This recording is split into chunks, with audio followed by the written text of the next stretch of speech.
What's going on, guys? Welcome back to the channel. Today we're going to be taking another Great British Vocabulary quiz. It's been a while since we've taken any quizzes, but I think this is probably one of our favorite things to do. Yeah, we enjoy quizzes. I was that weird kid in school that I hated school, but I always loved when we had a test. Okay, I don't know why I don't like those kind of quizzes. I like these kind of Well, this is a bit more fun, but still, I don't know why that was. I just always loved tests. I've always loved quizzes. I've loved just testing my knowledge. Yeah, and so that is what we're going to do today, guys. Which of these is most likely to be described as scrummy? Okay, scrummy. I feel like we've heard this term before, and it was the opposite of what I thought. Yes. I thought it was something negative, but I think it's something positive. In the delicious cake. That's what I'm going with. But like scrumptious. Yes. Yeah. In the U.S., though, if someone would say scrummy, I would think it was an underhanded person. Yeah, like a not very good person. I see why a scrimmage, maybe scrummy scrimmage. Ooh. But I'm going to go delicious cake. Ready? Yeah, that's what we're going to do. A word one loves to hear in reference to their own baked goods. Scrummy is derived from scrumptious. That makes sense. All right. Yeah, that does. Score 400. Which of the following is likely to happen during a chin wag? Oh, my Chatting goodness. with a friend. Yeah, Chatting right? I'm talking a lot. Oh, man. Okay. Yeah, let's do it. Yeah. Yes, a chin wag is a colorful, informal way to describe a friendly conversation. Chin wag, that's funny. All right. I mean, I guess I get it. You wag. For some reason, I thought it was like a tongue wag or wagging your tongue or something like that. What am I thinking of? I think that's something else. Well, it probably is, obviously. But what is that from, though? Why am I thinking of that? I have no idea. A fist fight, shaving. I see why they put this shaving a beard, though. Well, I don't know. All right, let's do it. If something's been made redundant, they have just repeated themselves. Wait, been made redundant sounds like redundant means you're like over explaining, like being redundant. Like, yeah, it means you're repeating yourself or whatnot. But someone's been made redundant. That's a different way of saying. Is this used? Oh, lost their job. No, that's what I'm thinking of. But it's like if it just said if someone's being redundant, I would have said repeating themselves. But it says made redundant. Yeah. We may be wrong on this, but I think it's lost their job. If we are wrong, it's because like this is something we wouldn't say. Yeah. I don't know. What would we say if someone lost their job? Fired. Yeah, they're fired. Yeah. Is that the only way we would describe that? Let go. Sometimes. Let go. Yeah, let go. Yeah. All right, let's do it. Lost their jobs. Wait. Downsized. Been proven wrong. Ooh, been proven wrong. Let's go with lost their job. All right. Aha, yeah. People who have been made redundant are no longer needed at their place of employment or dismissed from their jobs, similar to how Americans are laid off. Okay. Yeah, I feel like we've briefly learned something about that on a video before. Yeah. That's the only reason I was leaning that direction. I mean, honestly, it is the only one that kind of makes it. Used a photocopy machine? Like, what would that be? But, I mean, what would you call that? Just you're using the photocopy machine? I am glad we're not using the timer on this, though. Yeah. Because, like, stressful. I like being able to kind of, like, gauge the different answers and be like, okay.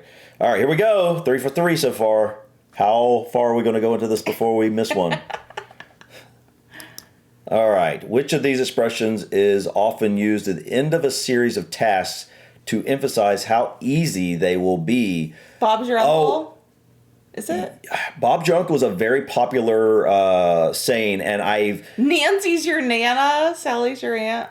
Is often used at the end of a series of tasks to emphasize how easy they will be. I think it's Bob's your uncle. Yeah. Because I've heard people say that Yeah, before, I've heard it. I just can't remember what exactly it meant. But it's the only one that makes sense to me here. Yeah. All right. Bob's your uncle. Ready? Woo! Yes.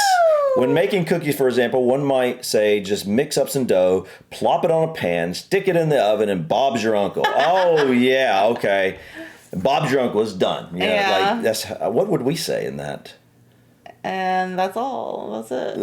That's it.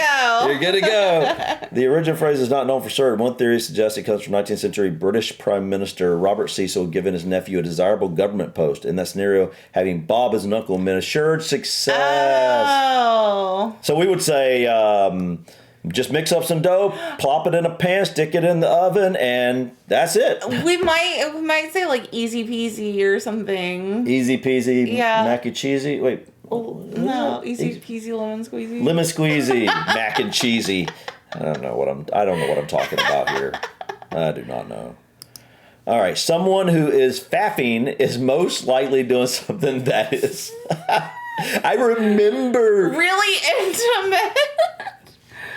Of little consequence, like messing around. I remember this word, faffing. Faffing about, isn't that how it's usually used? Faffing off. Well, I think that's a different term. Like, I get why people think it would be this. At least Americans. Yeah, like, I think if you asked a group of Americans, like 90% of them would say is this. I would think. It's definitely of little consequence. I'm going to go with little consequence. It's like you're messing around. You're faffing about. Yeah, like that's how I would probably use it. I don't know if that's how you would use it. Like you're faffing about. You're just like, what would we say?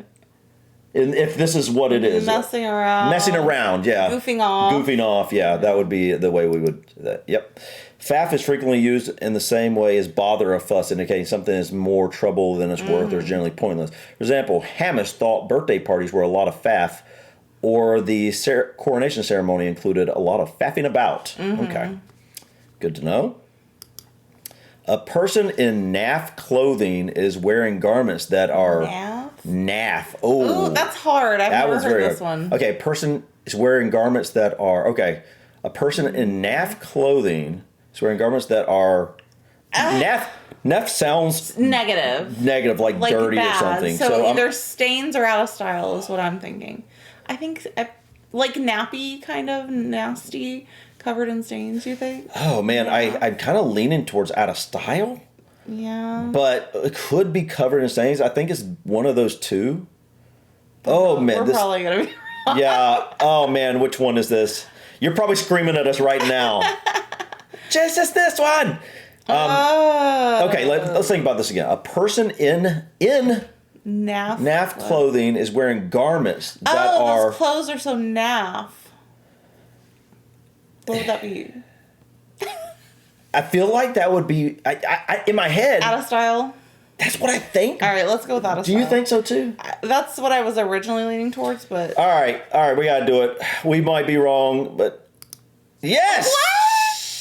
What? Lacking in style or good taste. Naff is defined as lacking in style or good taste, vulgar and unfashionable. Nice. Yeah. All right, 6 for 6. Sure we were going to get that wrong. Man, 6 for 6. That's crazy. All right, here we go. Someone might be feeling jammy after... Ooh. Jammy. I'm leaning towards... Jammy. Getting stuck in traffic or winning the lottery. I was looking at drinking too much coffee. I don't think they're feeling jammy after falling down the stairs. I can't tell. Like, a lot of British words, I can't tell if... It's hard to tell if they're positive or negative. In a lot of cases, yeah. Like, what is this? Is it someone... Are they feeling positive or negative if they're feeling jammy?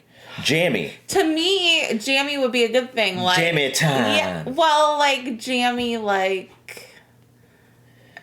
Hold on. Jammy to the left, jammy to the right. Yeah, like jammy, kind of, like, jammy old boogie on. Winning the lottery tonight. Winning the lottery, you'd be celebrating. Oh yeah, oh jammy. That's what it means. How you sing that song? Jammy to the left, jammy to the right. Pajammy to the left. Oh, pajammy. Pajammy to the left, pajammy to the right. I used it's a kid's book. Yeah, I used to... Who was that? Sophia. No, who was that? Who was the... Oh, Sandra Boynton. Sandra Boynton, yeah.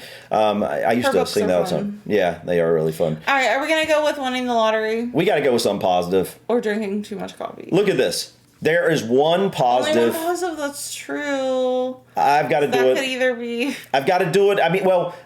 I'll wait for you to decide. No, I already said what. Okay, that's what we're going. Yes! Also a term used to describe that which is covered in jam. Jammy is often used to mean lucky, as in he's one jammy son of a gun. One jammy son of a gun. I gotta start using that.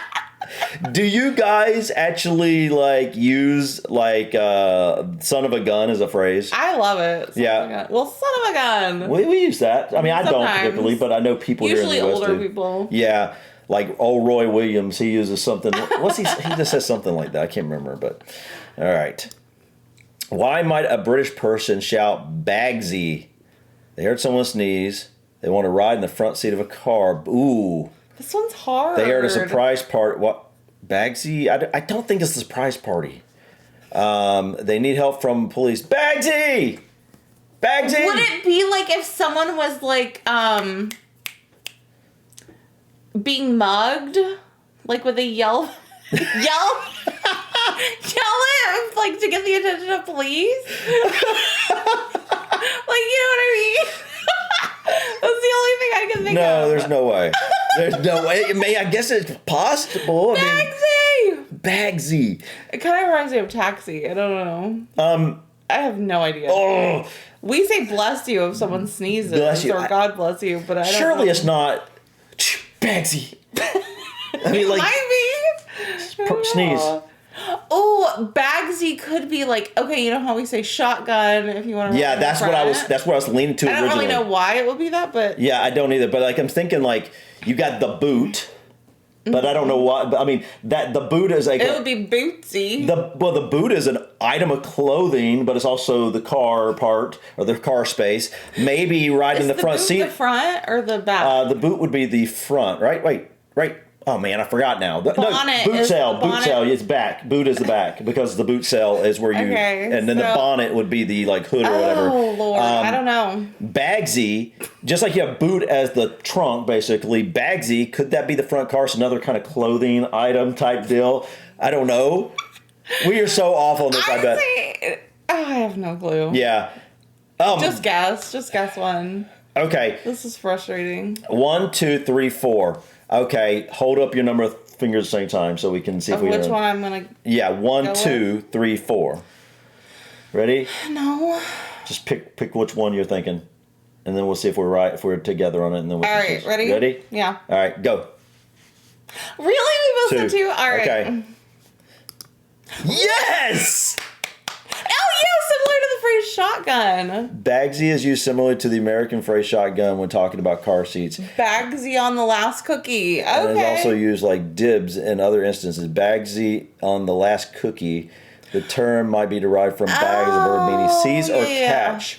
The hunter bagged Yeah. 3 ducks by the leg. Okay, look at us. Our instinct actually worked out this time. It has so far for the ones we were less I sure had of. no idea. What? I'm not less sure. I just had no clue. Yeah, I know. But I wonder, like, it's interesting, and I know this probably has nothing to do with it. They explained it down here, but it's interesting how that's a second part of a car type of deal that is, like, kind of clothing related. The boot, Bagsy. It makes me wonder if there are other parts of the car. Bonnet is a clothing item. That's another clothing item. Bonnet, Bagsy, and boot are all cars, but they're all associated with clothing. Well, Bagsy doesn't have to just be a car, though. No, I know, but I'm to do saying with now we have 3 different parts of a car that it kind of sounds like clothing a little bit, like a bag, a Bagsy, Yeah. like a pocketbook.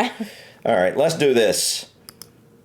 A child in trouble for skiving has been caught doing what? Is it skiving or skiving? Because if I think I would pronounce it skiving, but it might be feel skiving. like skiving would have 2 V's, but I mean, you might be right. skiving. Child in trouble for skiving. Okay, this has is- been this caught is- doing what? This is absolutely negative. Well, obviously. Pranking the teacher, playing hooky, copying homework, and stealing lunch money. Oh, this is hard. I guess I'm leaning towards stealing lunch money or playing hooky. Skiving. A child in trouble for skiving has been caught doing what? I don't think it's copying homework. I don't either. I just don't. I just don't think it's copying homework. Skiving. I don't know why I'm leaning towards stealing lunch. And I don't money. think it's pranking the teacher either. No, I don't think so either. But I think you're maybe right. I'm wrong. Playing hooky, stealing lunch money, skiving. I kind of think it's played hooky. You think so? I don't know. It's just. What do you think? Well, I think I'm leaning towards lunch money because it reminds me of the word skimming, like skimming off the top.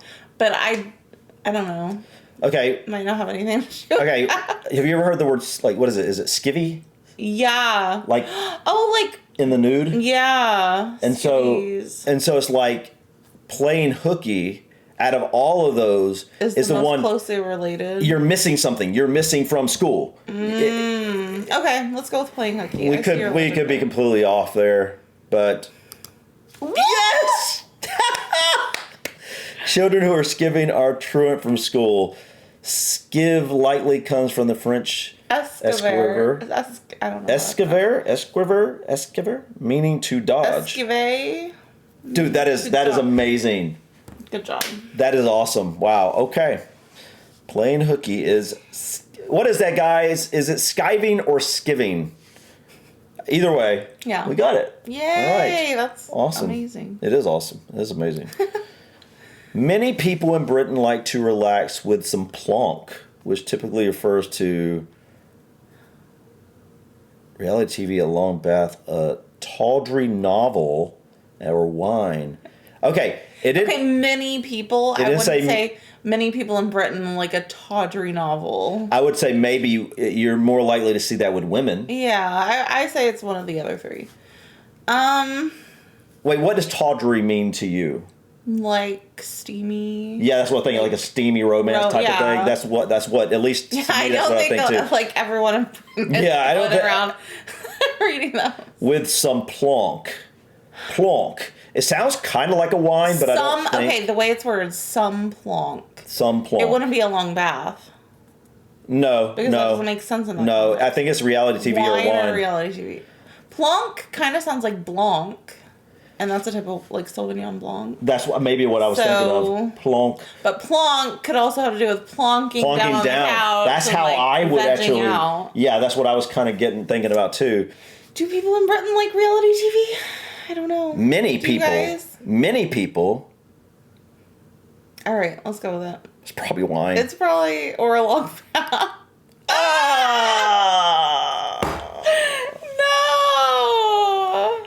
We were so close. All right. I could hear the collective no right as well. Plonk tends to mean cheap, inferior quality wine, but can also be used to refer to wine or alcohol in general. The term might come from an alteration of the French vin blanc. That's so frustrating. Yeah. All right, well, we were close on that one. We almost had it. Wally is generally used to describe someone who is... Okay.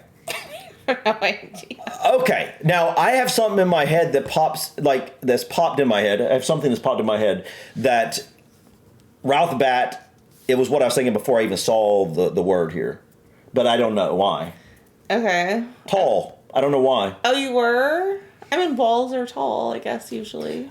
No, I'm just thinking of... I think it's just when I've seen... I was thinking stocky when I heard There is no stocky there. I know, but like Okay. athletic, maybe? Like thick... Athletic. That's a good one too. Wally being like a line. I was thinking of like Wally is a name that I associate with the 50s and whatnot. And whenever I've seen a Wally on like a TV show or something, they've always been kind of tall. I'm wondering though Foolish. where it comes from.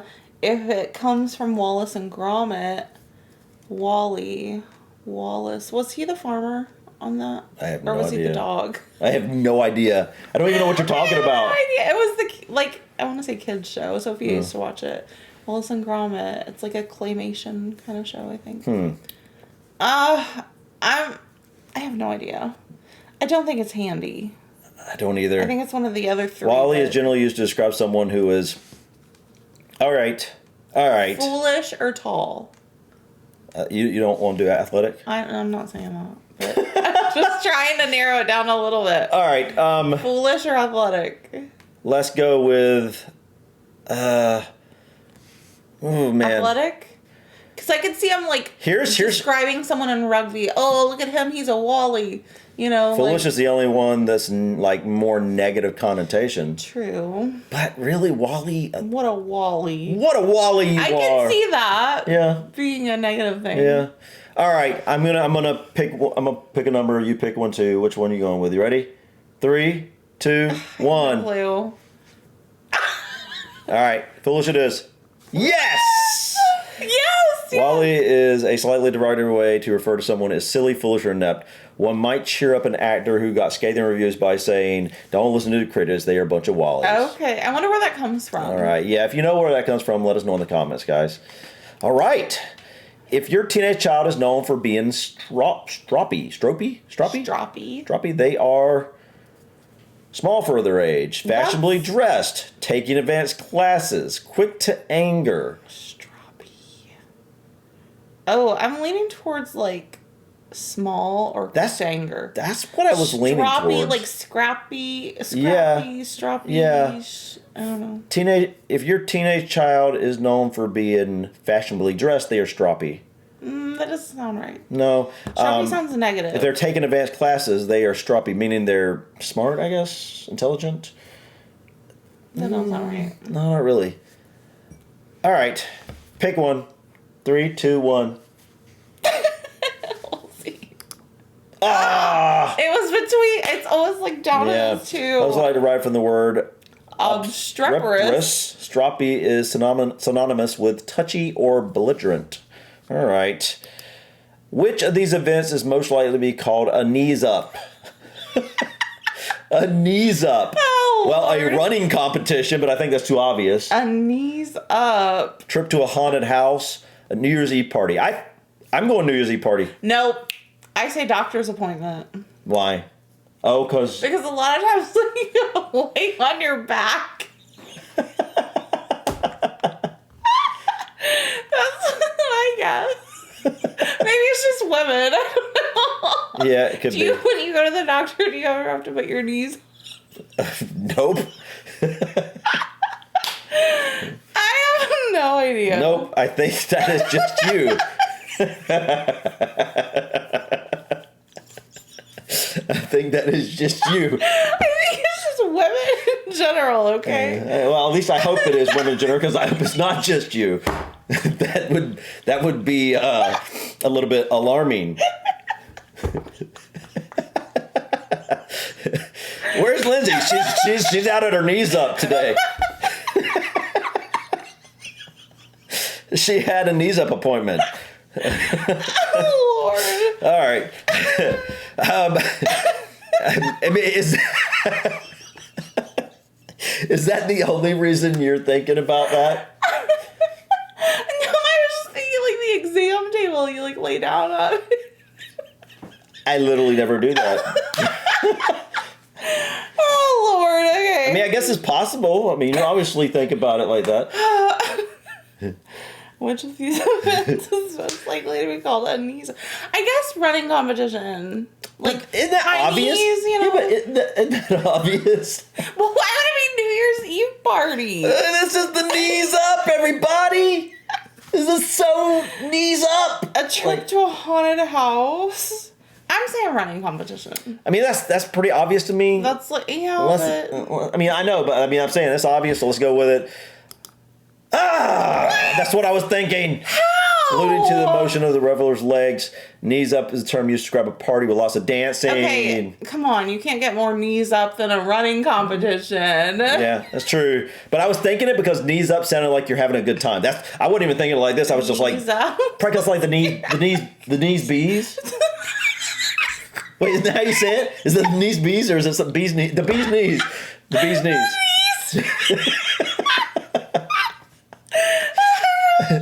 This question is taking me out, man. All right. The knees bees. The knees bees. But that's what I was thinking of. I was thinking of as like a really fun thing or something. That's how. Yeah. So they were thinking because you're dancing basically. But to me, I'm thinking But when like you're it's a good dancing, time. you're not really putting your knees up in the air. well, not that I know of. But all right, let's do the next one. All right, a friend who cancels plans because of the allergy is feeling ill. That's what I say. Yeah, it's like the allergy is a very negative thing. Because of the lost. Because of the lost is a friend who cancels plans because of being lost. No, I think it's Snowed in, feeling ill. Yeah, I'm going feeling ill too. Yeah. Allergy or the allergy refers to any type of general unwellness, such as a cold or a cough. I stayed in bed all weekend with the allergy. All right. Allergy sounds does short for allergy. Well, to me, it just sounds like mucus. It just does. It sounds like just spit up some allergy. Ew. You know, like it really does. It sounds kind of gross. Yeah, it does. You got like it sounds like you're feeling really gross at that moment. All right. Having the brass neck to try something refers to a person's audacity. Audacity. Yeah, like because you're tough and strong. And like you have the audacity. Brass neck would be like a very stiff, strong. Yeah, that's what I was thinking too. Yeah. That's got to be it. Yeah. All right. Brass neck is often used in the same way as nerve, as in he's got some brass neck trying to pull a stunt like that. Balls of steel. We would say he's got balls of steel. I like brass neck I better. do too. I think that's better. Yeah. Yeah, true. All right, 16. Which of the following might be called a curtain twitcher? I bet nosy neighbor, because I do this. I do this. Yes. Not to like spy on anyone, but like I'll like go peek out the front curtain on the door. You're a car riding on the road. No, it's just like I want to see what's going on in the neighborhood, you know? Not to report anybody or anything. That's true. I'm nosy. Yeah, I agree. All right, that's got to be what that is. I can see it now. Look at that curtain twitcher over there. All right, let's do it. I have no idea. A busybody. Busybody who starts the window dressings while furtively sneaking a look at the neighbors. Okay, who doesn't do this at some point? Okay. Well, I think there's a difference between you hear a car come down the road or you hear a car outside and you peek out or something versus someone that's literally always every like trying time to find out what people are doing and stuff. Yeah, it's a little bit different, but that one actually made a lot of sense to me. All right, here we go. Twitcher. Which of these phrases is closest in meaning to the term tickety-boo? I love it. Tickety-boo. Tickety-boo. It feels like just my luck or it's all good. That sounds like something I'd call you. Come here, tickety-boo. My little tickety-boo. My little tickety, or call Sophia. Yeah. My little tickety-boo. I'm going to call her that. Closest in meaning to the term tickety-boo. Just my luck. It's all good. Which of these phrases get lost? Don't worry about it. Tickety-boo. It's all good. Does that make sense? I don't think it does. Let's see. Just my luck. Tickety-boo. Look at that. For your life. Just my tickety-boo. I mean, I don't know how it would be used in a sentence. I gotta be honest, none of these really make would it be used in a sentence like just tickety-boo by itself? Or would it be something like just my tickety-boo? Or just... Look at that. I'm going through a tickety-boo. I'm experiencing a tickety-boo. Or danger, tickety-boo. None of these make sense. Except for like I could see maybe number one. There's a lion chasing you, tickety-boo. That doesn't make sense. No, it can't be run for your life. All good. It's gotta be all good. Yeah, it's all tickety-boo. Yeah. Or, oh, just my tickety-boo. No. Okay, it's all good? Yeah. All right, I bet we've seen... Or go on and tickety-boo. We probably sound so insane right now. Tickety-boo. All right, here we go. Yes! Yes! Oh my God. Were you trying to get a high five? No. Oh, you went like that. Yeah, I was just surprised. Right. Tickety-boo is used to express that everything is all right and in order. For example, is everything tickety-boo at home? All right. I have never heard that term. Then that makes sense. I mean, I could use that as a little nickname for Sophia. I'm always giving her nicknames like... Which she hates. Yeah. She's finally at the age where she doesn't want to be referred to as like a little cute... Like my little bear. Yeah. But, you know. Yeah, it's hard to get out of the habit of that when you've done that for her entire life. All right. We've done pretty good, I feel. All right, here we go. Last one, I suppose. Which of these expressions describes a selection made on the basis of an individual's strength? Which of these expressions describes a selection made on the basis of an individual's strengths? Cream crackered. Wait, bog standard is like average, sort of. Like you think? Oh, the bog standard. Because, yeah, I can see that. If I'm not mistaken, I remember that one. I've learned quite a few, and so I kind of not sure about some of them. That I see what about again. cream crackered? Which of these expressions describes a selection made on the basis of an individual's strength? This is a really confusing question. Yeah, I'm trying to grasp it. Which of these expressions describes a selection? So you're making a selection on the basis of... Are they saying like of your strengths? He's cream crackered. He's got all the... But you're making a selection of something. What do you select? What are you... Like maybe it's an interview and you're looking at different candidates. But it didn't say that was an... Wait, okay. Expressions describe selection. Oh, someone is making a selection on another individual's strengths. Like, you know how we say cream of the crop? Cream of the crop, rise to the top. Very good. Yeah. Yeah. So I'm leaning towards cream cracker. That kind of makes sense. I mean, I think we're only going on the fact of horses for courses could also make sense. Like your mind the gap would not be that. No. Which, speaking of, that came up recently Yeah. for some reason in a video. And in the comments, there were several people who said we needed to look It was a big deal for some reason. Who we needed to look at the story behind that. Yeah. So we know. We need to do that. Cream cracker. I think it's only one of two, and I don't know which one. Horses for courses, cream cracker? But I'm leaning towards cream cracker because, like I said, we say cream of the crop. Cream of the crop, rise to the top. I've never heard that part. You've never heard rise to the top? No, but that makes sense. He's the cream of the crop. He rises to the top. Yeah, I get it, but I've never heard it. Okay. All right. You want to go cream crackered? I guess. All right, guys. Let's see if we do it. Oh! Every single time I've been down to 2, we picked the wrong one. We over guess it, like we overthink about it. Alluding to the fact that different horses perform better on different racetracks, horses for courses can be used to indicate there isn't a one-size-fit-all answer for the particular situation. For example, when a student decides if and where to go to college, it's horses for courses. I like that term. I think this is one of those phrases that would be hard for me to remember. It's just kind of one of those that's like, it's just hard for me to wrap my head around. Really? Yeah.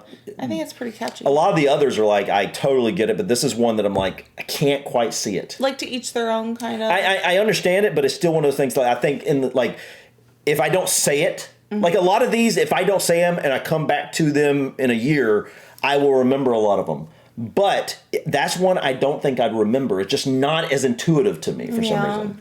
All right, let's see our results. How many did we get right? Or how many did we get wrong? 3? 4? 4. Okay. I mean, I think that's pretty good. What do you guys say? I use guys. What did you guys say? I feel like we should have done better, but... Really? I mean... I like most of these I had never even heard of. True, that's true. I guess. I mean, like a lot of them we had to guess on. There's a few of them I had heard. But I really didn't remember for sure. But like most of these I had never heard. We just kind of had to make an and like we basically I think we did a good job looking at breaking down the word logic, or at least to us, the logic. Well, we're breaking down the word, and we're like, what is this part of the word? Kind of, what would it mean to us? Or like, we actually say something similar, like we try to do with the cream cracker thing, cream of the crop, and unfortunately that one didn't work out, but others did work out in that regard. It definitely goes to show you, I believe a lot of our sayings are intertwined with British sayings, and they've probably originated in a lot of cases from over in the UK, and then over time they may have changed little bits of them. A little. Yeah. One thing that this really reminded me of is how much of a high context society British culture is. What do you mean? Like just needing to know the reason behind things. It's very true. When someone's talking. Yeah. I think that's true. Otherwise, you can't really extrapolate. Are you saying how it seems like in the U.S. we are very literal? I mean, comparatively. Yeah. I think like it's like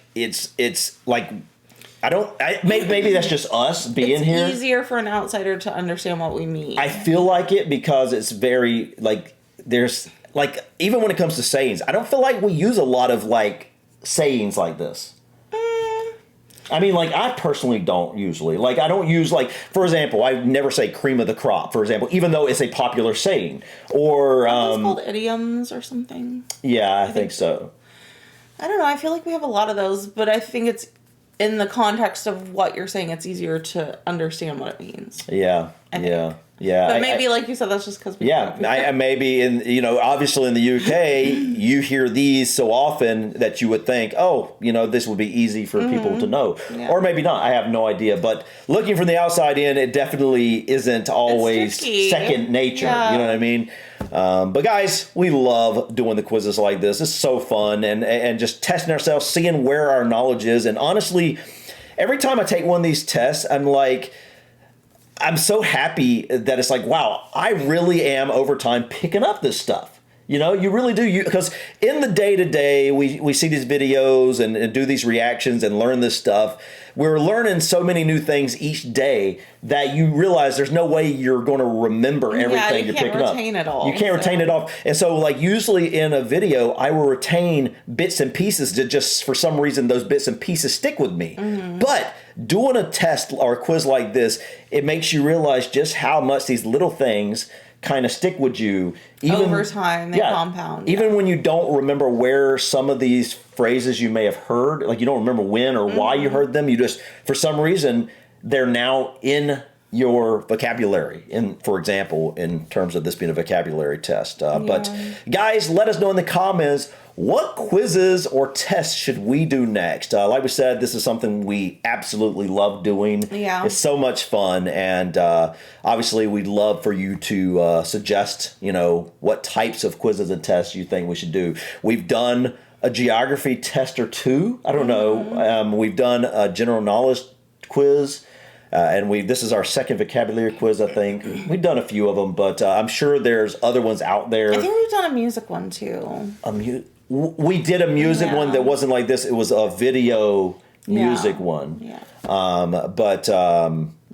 I'd love to do more quizzes, so if you have any suggestions, let us know in the comments, guys. But I think that's it for today. Thank you so much for stopping by. Please click that like button. Feel free to drop your comments or suggestions about this video or others. And don't forget to subscribe to continue to follow us on our journey. Until next time, guys. Peace. Bye.